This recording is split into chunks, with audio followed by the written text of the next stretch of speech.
Welcome back. Semoga hari kalian menyenangkan ya.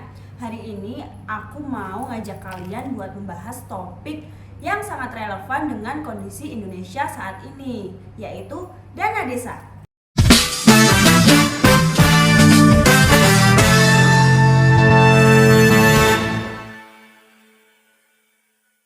Teman-teman, setiap tahun pemerintah pusat mengucurkan dana hingga lebih 70 triliun rupiah ke lebih dari 74.000 desa ke seluruh Indonesia nih.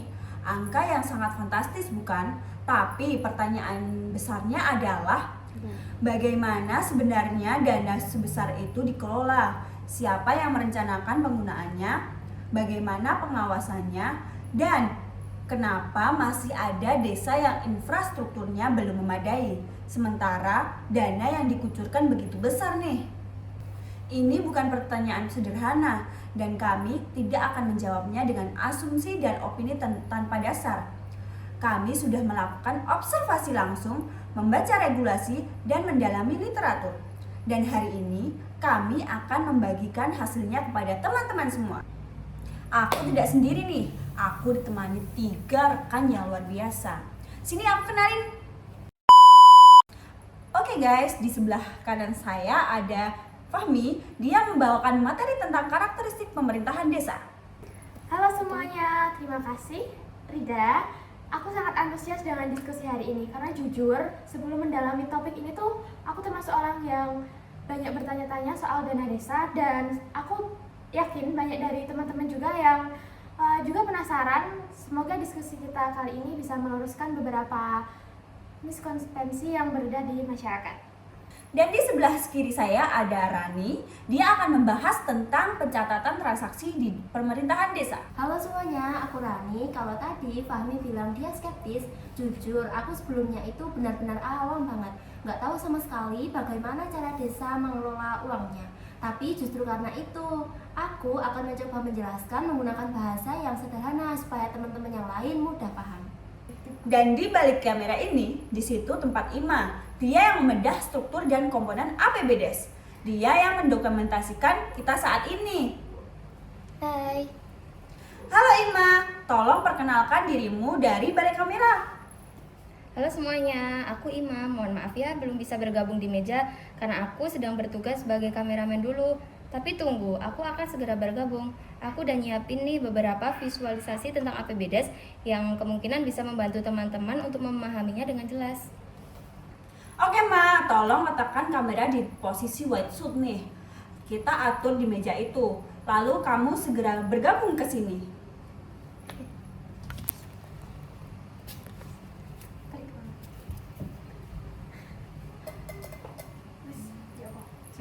Nah, sekarang kita sudah lengkap nih.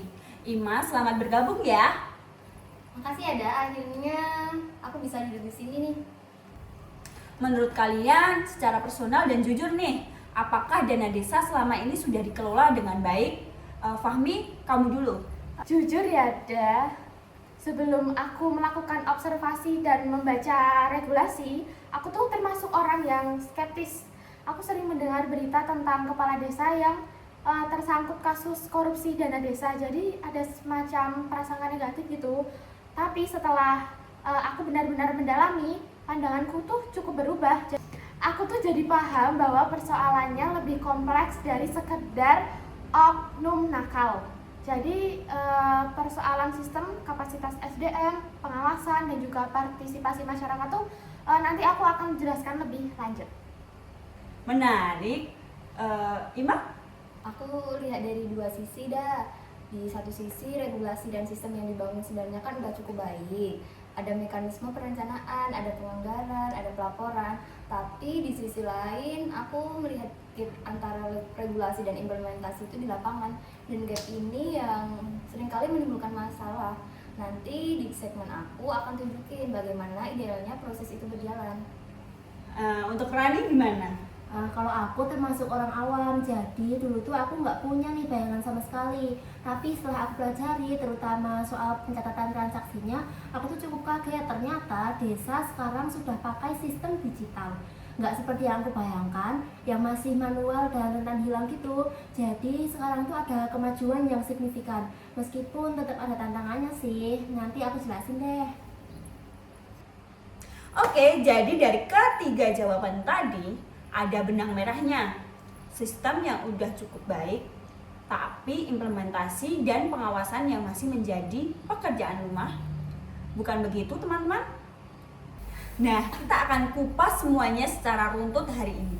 Kita akan mulai dari karakteristik pemerintah desa sebagai pondasi pemahaman.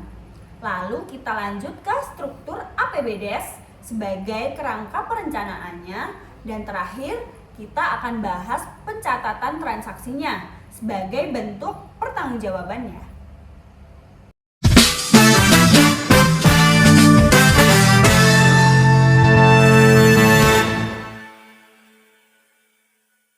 Jadi teman-teman, sebelum kita membahas APBDes atau pencatatan transaksi, kita perlu membangun fondasi pemahaman dulu ya, yaitu tentang apa sebenarnya karakteristik pemerintahan desa dan apa yang membedakannya dengan pemerintah kabupaten atau provinsi. Jadi aku akan mulai dengan meluruskan satu miskonvensi yang cukup umum ya. Banyak masyarakat yang mengira bahwa desa hanyalah perpanjangan tangan dari pemerintah kabupaten. Tapi desa hanya menjalankan pemerintah dari atas, padahal itu tidak benar. Sejak disahkannya Undang-Undang Nomor 6 Tahun 2014 tentang desa, desa memiliki apa yang disebut dengan otonomi desa. Fahmi, sebelum lanjut, bisa dijelaskan dulu apa yang dimaksud dengan otonomi desa itu, supaya teman-teman yang belum familiar itu bisa paham. Oke, otonomi desa secara sederhana berarti desa memiliki kewenangan untuk mengatur dan mengurus rumah tangganya sendiri. Jadi, desa bukan sekedar bawahan kabupaten, desa bisa membuat peraturan desa sendiri, tentu saja dalam koridor peraturan perundangan yang berlaku. Ini tuh berbeda dengan kelurahan ya. Kalau kelurahan itu memang perpanjangan tangan kecamatan atau kabupaten, lurah diangkat oleh kabupaten atau wali kota, tapi desa itu dipilih langsung oleh warga. Nah, karena dipilih langsung oleh warga, kepala desa bertanggung jawab kepada warganya, bukan kepada bupati. Jadi Fahmi, bisa dibilang desa itu punya semacam otonomi asli ya, yang udah ada jauh sebelum Indonesia merdeka. Nah, tepat sekali Ima, desa adalah kesatuan masyarakat hukum yang sudah ada sebelum Negara Kesatuan Republik Indonesia terbentuk. Desa itu memiliki asal-usul, yaitu diakui dalam pasal 18B ayat 2 Undang-Undang Dasar 1945. Jadi, otonomi desa bukan untuk pemberian negara, melainkan pengakuan negara terhadap hak yang sudah ada. Nah, dari otonomi ini kita bisa mengidentifikasi 3 karakteristik utama pemerintah desa. Nah, aku akan jelaskan satu persatu ya. Nah, karakteristik yang pertama itu, pemerintah desa adalah organisasi non-profit. Itu tuh fundamental sekali. Nah, artinya tujuan utama pemerintah desa bukanlah mencari keuntungan finansial, melainkan memberikan pelayanan publik kepada masyarakat. Bisa dijelaskan lebih konkret Fahmi, apa aja contoh pelayanan yang diberikan oleh pemerintah desa dalam kehidupan sehari-hari? Oke, cakupannya kan sangat luas, jadi aku akan bagi menjadi 4 kategori besar. Yang pertama, pelayanan administrasi kependudukan. Ini tuh yang paling sering bersentuhan dengan warga. Contohnya, pembuatan KTP, kartu keluarga, akte kelahiran, akte kematian, surat pindah, surat keterangan hak tidak mampu, untuk urusan rumah sakit atau beasiswa. Nah, semua itu tuh bisa diurus di kantor desa, dan yang paling penting gratis, tidak boleh ada pungutan. Nah, jadi yang kedua tuh pelayanan kesehatan dasar. Di sini tuh pemerintah desa mengelola posyandu untuk ibu hamil dan balita, poskesdes untuk pengobatan ringan, dan menjadi garda terdepan dalam program imunisasi penanganan stunting. Kemudian yang ketiga itu pelayanan infrastruktur. Ini tuh yang paling kelihatan secara fisik, yaitu pembangunan dan pemeliharaan jalan desa, jembatan, irigasi, dan juga penerangan jalan. Keempat tuh pelayanan pendidikan dan pemberdayaan. Pemerintah desa mendukung PAUD, perpustakaan desa, taman baca masyarakat, pelatihan keterampilan, dan pembinaan ke kelompok usaha. Wah, banyak sekali ya. Selama ini aku kira desa tuh hanya ngurus administrasi KTP sama surat-surat aja. Nah, itu dia Ran, justru karena desa adalah unit pemerintahan yang paling dekat dengan masyarakat, maka pelayanannya sangat luas dan langsung menyentuh kebutuhan warga sehari-hari. Dari lahir, contohnya mengurus akte kelahiran, sampai meninggal mengurus akte kematian, semua berkesentuhan dengan desa. Nah, kemudian karakteristik yang kedua itu adalah sumber pendanaan. Pemerintah desa memiliki beberapa sumber pendapatan yang perlu kita pahami. Nah, sumber yang pertama dan paling besar itu adalah dana desa yang berasal dari APBN. Ini tuh ditransfer langsung dari pemerintah pusat ke rekening kas desa. Besarannya bisa mencapai 70 hingga 80% dari total pendapatan desa. Nah, untuk tahun 2024 saja, total dana desa yang dianggarkan mencapai lebih dari 70 triliun rupiah dibagi dari lebih dari 74.000 desa. Jadi rata-rata per desa itu bisa mendapatkan sekitar 900 juta sampai 1 miliar rupiah per tahun. Tentu jumlahnya pasti bervariasi tergantung jumlah penduduk, luas wilayah, dan indeks kemahalan konstruksi. Apakah dana sebesar itu langsung bisa digunakan bebas oleh desa? Enggak, Ma, ini poin penting. Dana desa memiliki ketentuan penggunaan. Nah, ada yang dialokasikan untuk program prioritas nasional, contohnya penanganan stunting, ketahanan pangan, dan bantuan langsung tunai desa. Nah, sumber yang kedua tuh alokasi dana desa. Ini berasal dari APBD kabupaten.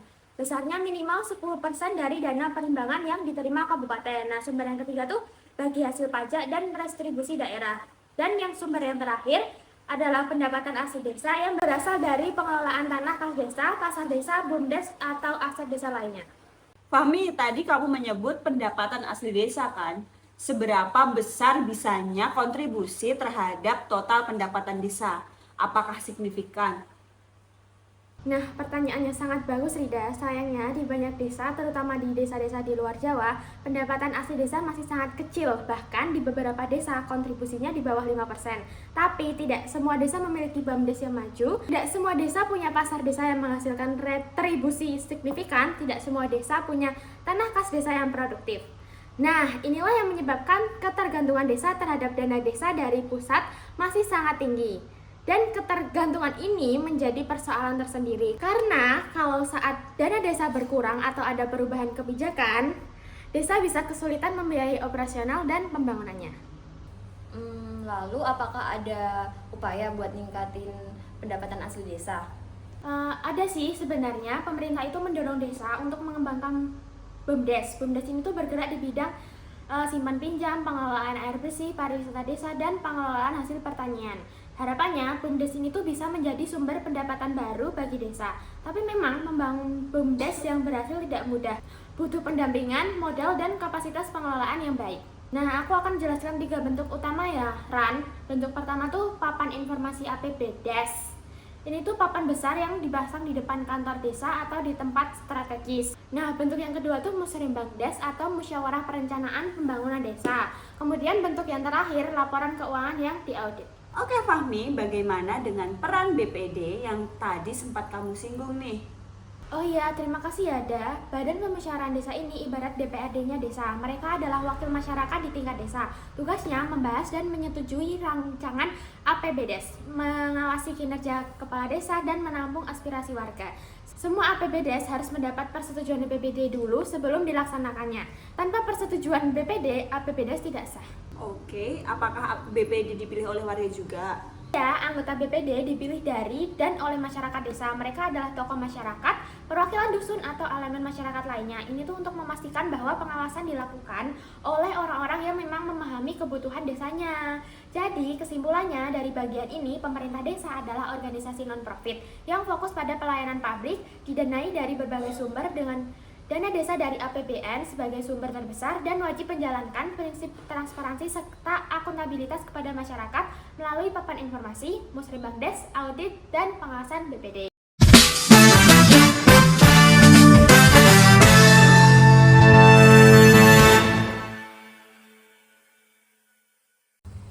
Setelah Fahmi memberikan fondasi tentang karakteristik pemerintah desa, sekarang tugas aku adalah membedah anggaran pendapatan dan belanja desa.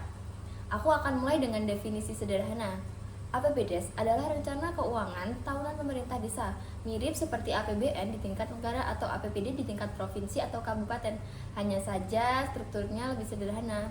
Secara garis besar, APBDes itu terdiri dari 3 komponen utama: pendapatan desa, belanja desa, dan pembiayaan desa. Mari kita bahas satu persatu secara mendalam yuk. Komponen yang pertama ada pendapatan desa. Ini adalah semua penerimaan desa dalam 1 tahun anggaran. Sebenarnya udah dijelasin sama kami tadi, dana desa dari APBN, alokasi dana desa dari APBD, bagi hasil pajak dan retribusi, serta pendapatan asli desa. Ma, aku mau nanya, dari semua sumber itu mana sih yang paling stabil dan mana yang paling fluktuatif? Pertanyaan yang menarik kan, yang paling stabil itu adalah dana desa dari APBN karena dianggarkan setiap tahun dalam APBN dan besarnya itu relatif terprediksi. Yang fluktuatif justru pendapatan asli desa karena sangat bergantung pada aktivitas ekonomi desa. Kalau BUMDes untung, pendapatan asli desa naik, kalau rugi turun. Begitu juga dengan pasar desa atau aset lainnya. Ada nggak sih desa yang pendapatan asli desanya itu justru lebih besar dari dana desanya? Ada, tapi sangat jarang. Biasanya itu desa-desa yang memiliki potensi wisata besar atau desa yang BUMDesnya itu sudah sangat maju. Contohnya ada di Desa Ponggo di Klaten yang pendapatan dari BUMDesnya itu mencapai miliaran rupiah per tahun. Tapi itu pengecualian, bukan kelaziman. Mayoritas desa di Indonesia masih sangat bergantung pada transfer dari pusat. Sekarang kita masuk ke komponen kedua yuk, yaitu belanja desa. Ini bagian yang paling menarik untuk dibahas. Nah, berbeda dengan APBD yang menggunakan klasifikasi belanja operasi, belanja modal, dan belanja tak terduga, APBDes menggunakan klasifikasi per bidang. Kenapa beda, Ma? Apa sih alasannya? Alasannya adalah kemudahan pemahaman bagi masyarakat. APBDes didesain agar bisa dibaca dan dipahami oleh warga desa, termasuk yang tidak punya latar belakang akuntansi. Dengan klasifikasi per bidang, warga itu bisa langsung melihat berapa dana untuk pembangunan, berapa untuk posyandu, berapa untuk pemberdayaan. Ini lebih intuitif daripada klasifikasi belanja operasi modal. Kemudian ada 5 bidang dalam belanja desa nih. Yang pertama ada penyelenggaraan pemerintah desa, yang kedua pelaksanaan pembangunan desa, yang ketiga pembinaan kemasyarakatan, yang keempat pemberdayaan masyarakat, dan yang terakhir yaitu penanggulangan bencana darurat dan mendesak.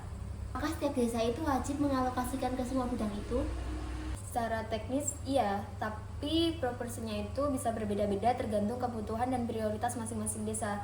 Ada yang lebih fokus ke infrastruktur karena jalanan rusak parah, ada desa yang lebih fokus ke pemberdayaan karena ingin menggerakkan BUMDes, dan ingat ada juga alokasi untuk program prioritas nasional yang ditentukan dari pusat seperti penanganan stunting dan ketahanan pangan. Kemudian komponen yang ketiga yaitu pembiayaan desa. Ini adalah selisih antara pendapatan dan belanja. Kalau pendapatan lebih besar dari belanja, terjadi surplus, disebut silpa atau sisa lebih pembiayaan anggaran. Silpa ini bisa digunain di tahun berikutnya. Kalau belanja lebih besar dari pendapatan, bisa itu harus menutup defisitnya. Bisa dari silpa tahun lalu atau dari pinjaman desa. Tapi pinjaman desa itu harus mendapat persetujuan dari BPD dan aturannya ketat. Berarti desa tuh bisa punya utang ya? Secara regulasi bisa, tapi dalam praktiknya itu sangat jarang karena syaratnya kan ketat dan pemerintah daerah itu cenderung tidak merekomendasikan desa untuk berutang. Jadi mayoritas desa itu beroperasi dengan prinsip anggaran perimbangan atau surplus.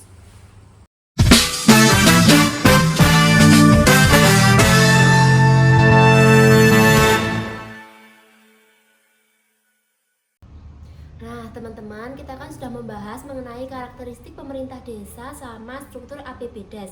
Sekarang kita masuk ke aspek yang gak kalah penting nih. Bagaimana setiap transaksi dicatat dan dipertanggungjawabkan.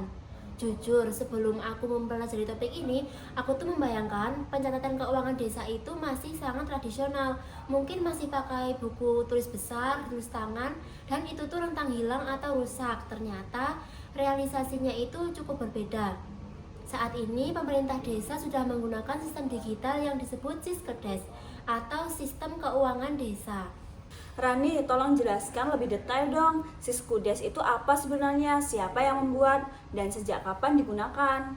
Jadi, Siskedes itu adalah aplikasi keuangan desa yang dikembangkan oleh BPKP atau Badan Pengawas Keuangan dan Pembangunan yang bekerja sama dengan Kementerian Dalam Negeri. Aplikasi ini mulai dikembangkan sejak tahun 2015 setelah UU Desa disahkan dan sekarang sudah digunakan oleh hampir seluruh desa di Indonesia. Jadi fungsinya itu komprehensif, mencakup seluruh siklus keuangan desa mulai dari perencanaan. Perencanaan itu menyusun RKPdes dan APBdes.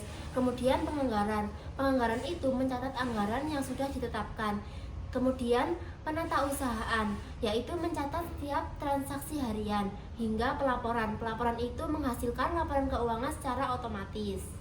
Apakah semua desa itu udah wajib menggunakan Siskedes? Secara regulasi sih iya, semua desa itu diwajibkan menggunakan Siskerdes untuk pengelolaan keuangannya. Bahkan pencairan dana desa dari pusat seringkali mensyaratkan desa telah menyampaikan laporan melalui Siskerdes. Jadi kalau desa nggak pakai Siskerdes, bisa menghambat pencairan dana desa. Oh, oke. Apa keuntungan utama menggunakan Siskerdes dibandingkan pencatatan manual nih? Jadi ada 3 keuntungan utama dah. Yang pertama itu transparansi. Semua transaksi terekam secara digital dan bisa dimonitor oleh pemerintah pusat, kabupaten, inspektorat hingga BPK. Jadi potensi manipulasinya itu bisa diminimalkan. Terus yang kedua itu akurasi. Sistem meminimalkan kesalahan hitung manusia. Kalau manual kan ada resiko salah menjumlah, salah memasukkan angka. Tapi dengan sistem ini perhitungannya kan jadi otomatis. Kemudian yang ketiga itu efisiensi. Laporan keuangan seperti laporan realisasi APBDes, neraca, atau laporan arus kas bisa dihasilkan secara otomatis. Nggak perlu menyusun manual satu persatu yang memakan waktu berhari-hari. Apakah ada kendala dalam penggunaan Siskerdes di lapangan? Ada kendala utamanya adalah kapasitas sumber daya manusia.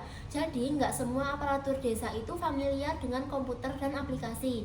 Di beberapa desa terpencil, bahkan listrik sama internet aja masih terbatas. Belum lagi soal maintenance, kalau rusak atau error, nggak semua desa punya tenaga yang bisa memperbaiki.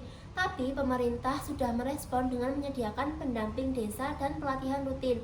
Jadi ada harapan bahwa kendala ini tuh bisa teratasi secara bertahap. Nah, satu hal yang penting, meskipun sudah menggunakan sistem digital, bukti fisik transaksi itu tetap wajib disimpan ya. Kenapa begitu, Ran? Bukankah sistem digital sudah cukup?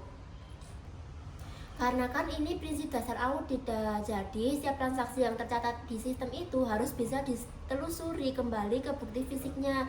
Ini tuh disebut audit trail. Misalnya di Siskerdes kan tercatat pembelian semen untuk perbaikan jalan. Nah, harus ada nota dari toko sebagai buktinya. Harus ada dokumentasi pembeliannya, harus ada daftar penerima barangnya. Kalau misal nggak ada bukti fisik, auditor itu nggak bisa memverifikasi apakah transaksi itu benar-benar terjadi atau fiktif.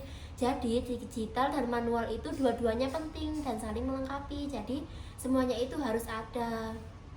Semua bukti fisik ini kemudian disusun menjadi satu dokumen bernama SPJ atau Surat Pertanggungjawaban. Bisa dijelasin nggak tuh isi SPJ itu kayak apa?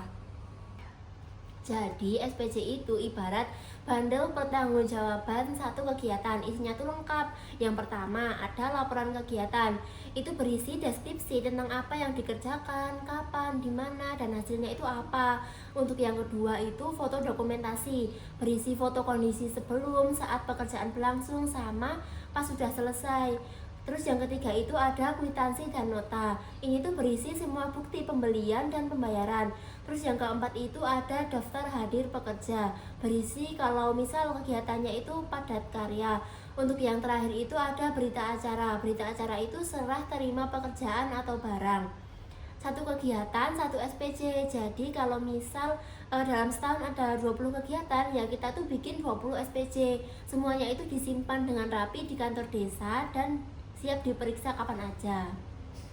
Oh, oke. Siapa saja sih yang berhak memeriksa SPJ ini?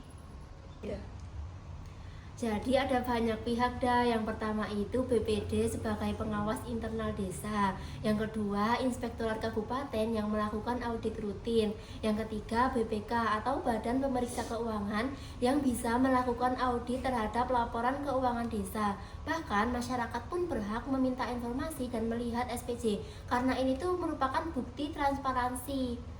Dan ini tuh konsekuensinya serius. Kalau misal dalam audit ditemukan ketidaklengkapan atau kejanggalan, aparatur desa itu bisa dikenai sanksi administratif yang berupa teguran, penundaan pencairan dana, bahkan pemberhentian.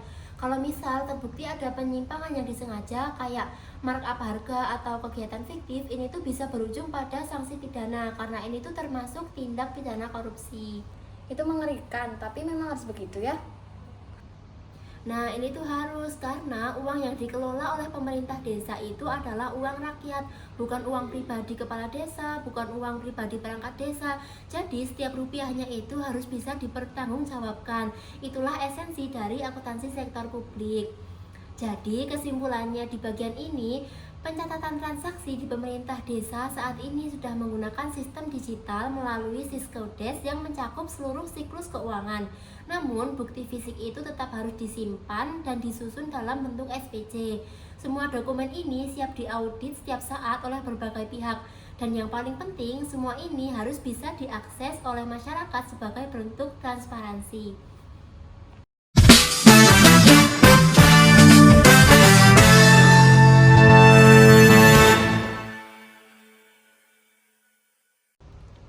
Oke, kita sudah sampai di penghujung diskusi kita nih.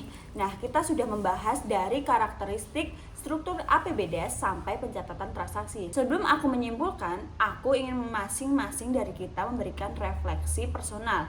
Satu hal yang paling berkesan dari diskusi hari ini, atau satu hal yang berubah dari pandangan awal kalian nih. Mulai dari aku ya. Yang paling berkesan bagi aku adalah memahami bahwa pengelolaan dana desa itu bukan sekedar soal sistem dan regulasi, tapi soal manusia, soal partisipasi, soal kepedulian. Sistem sebagus apapun tidak akan berjalan kalau masyarakatnya apatis. Dan sebaliknya, masyarakat yang aktif bisa mendorong perubahan bahkan di desa dengan keterbatasan. Oke, refleksi aku sebelum diskusi ini, aku termasuk orang yang skeptis dan punya prasangka negatif. Tapi setelah mendalami, aku jadi paham bahwa persoalan dana desa itu kompleks dan tidak bisa disederhanakan menjadi kepala desa korupsi. Ada persoalan SDM, ada persoalan infrastruktur, ada persoalan pengawasan, tapi yang membuat aku optimis, semua persoalan itu ada jalur solusinya. Tinggal bagaimana kita sebagai masyarakat dan sebagai akademis ikut berkontribusi. Oke, kalau aku tuh paling terkesan sama Musrenbangdes. Proses musyawarah di tingkat desa yang sebenarnya itu sangat demokratis. Warga itu benar-benar bisa bersuara dan memperjuangkan prioritasnya. Ini menunjukkan bahwa demokrasi Indonesia itu hidup sampai ke akar rumput. Tentu tidak sempurna, tapi esensinya ada dan kita harus menjaganya. Refleksi dari aku sangat terkesan nih sama Siskodes, bahwa desa yang sering aku anggap paling tertinggal sekarang sudah menggunakan teknologi digital untuk pengelolaan keuangannya. Ini membuktikan bahwa digitalisasi itu mungkin sampai ke desa. Tapi aku juga belajar bahwa teknologi itu nggak cukup. Harus ada kemauan untuk transparansi, sama harus ada keberanian untuk akuntabel.